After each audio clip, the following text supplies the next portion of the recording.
नमस्कार विद्यार्थियों, आपका ऑनलाइन कक्षा में स्वागत है।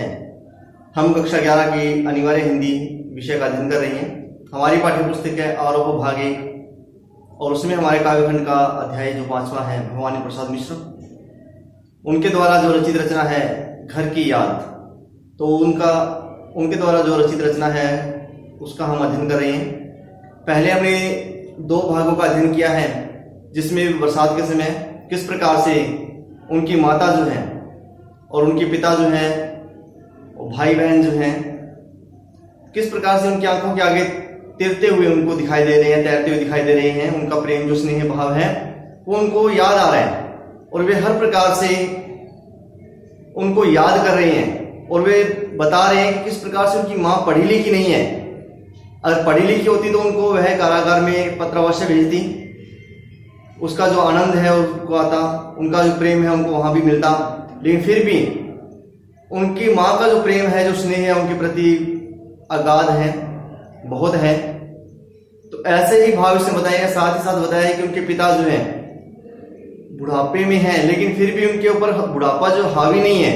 वे हर प्रकार से व्यायाम करते हैं, है ना, गीता का अध्ययन करते हैं और उनकी जो गर्जना है, उनकी जो वाणी है उसमें बादलों की सी गर्जना अभिव्यक्त की है कि किस प्रकार से उनके पिता जो हैं उनका बुढ़ापे के अंदर भी किस प्रकार से जवानों के समान, जिस प्रकार से जवान है तो जवानों के समान कार्य में संपूर्ति भी है, लेकिन फिर भी उनके पिता जो हैं उन्हें लेकर दुखी हैं।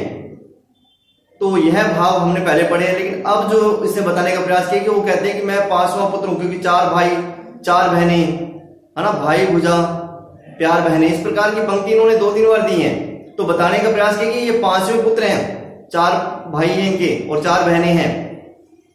तो इनका जो 5वां, ये 5वें हैं, तो किस प्रकार से इन्होंने अपने जो भाव हैं, इनके प्रति जो प्रेम है माता और पिता का, किस प्रकार से उमड़ रहा है, तो उन्हीं भावों को इसमें अभिव्यक्त करने का प्रयास किया है। आगे बढ़ते हैं हम।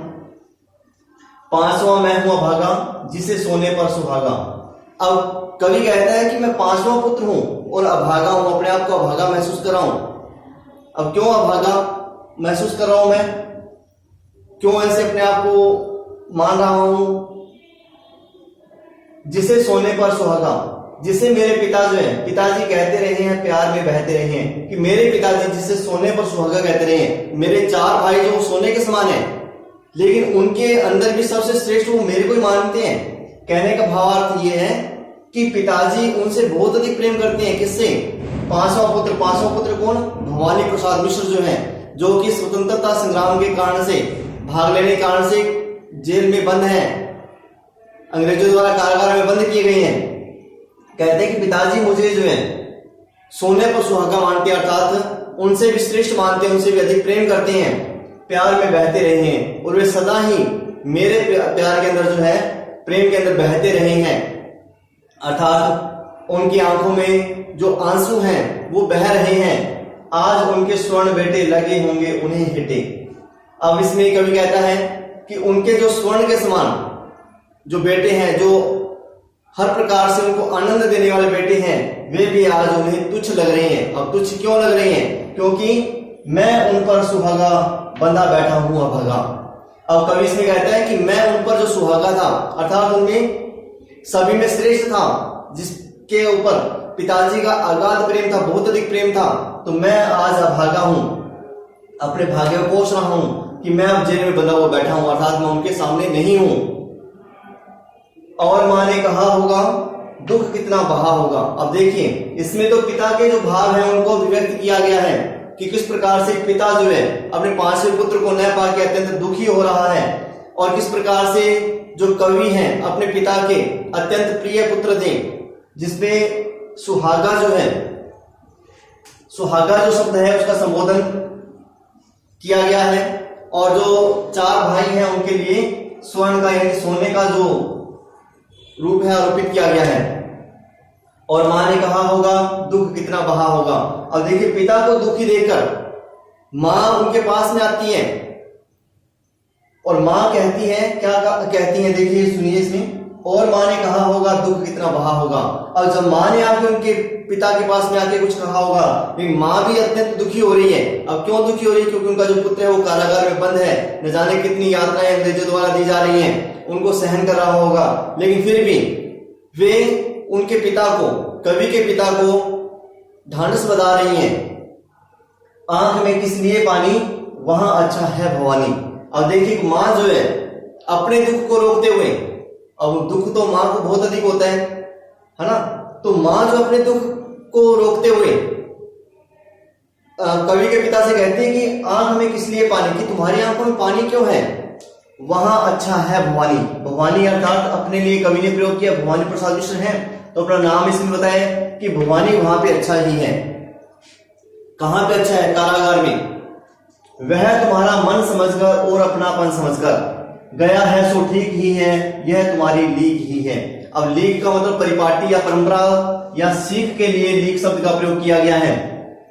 तो इसमें कवि कहता है माँ जो है पिता को समझा रही है, वह तुम्हारा मन समझकर और अपनापन समझकर, कि वह तुम्हारे मन को समझकर, कि तुम्हारे मन के भाव क्या है, आपके मन के भाव क्या है, स्वतंत्रता आंदोलन में किस प्रकार से भाग लेना है, किस प्रकार से भारत भूमि को आजाद करवाना है। तो ऐसे तुम्हारे मन की बात को समझकर और अपनापन समझकर आपके प्रति अत्यंत लगाव होने के कारण से गया है सो ठीक ही है। वह आपके कारण से, आपके प्रेम के वशीभूत होकर, आपके कहे अनुसार आपने जो सीख दी है, अब लीक मतलब परंपरा या सीख कह सकते हैं, कि आपने जो सीख दी है उसी के अनुसार ही वह कारागार में गया है, जेल में गया है। गया है सो ठीक ही है। अब गया है तो अच्छा ही है। अब क्यों अच्छा है? क्योंकि उसने आपकी बात को माना है, आपकी बात को सिरोधार्य किया है, और आपने जो उसे सिखाया था तो उस सीख को उसने माना है और समझा भी है। पांव जो पीछे हटाता, कोख को मेरी रजाता। अब माँ भी कह रही है, पिता को सांत्वना देते हुए कुछ ना कुछ तो कह रही है माँ, लेकिन माँ अंदर ही अंदर दुखी भी है।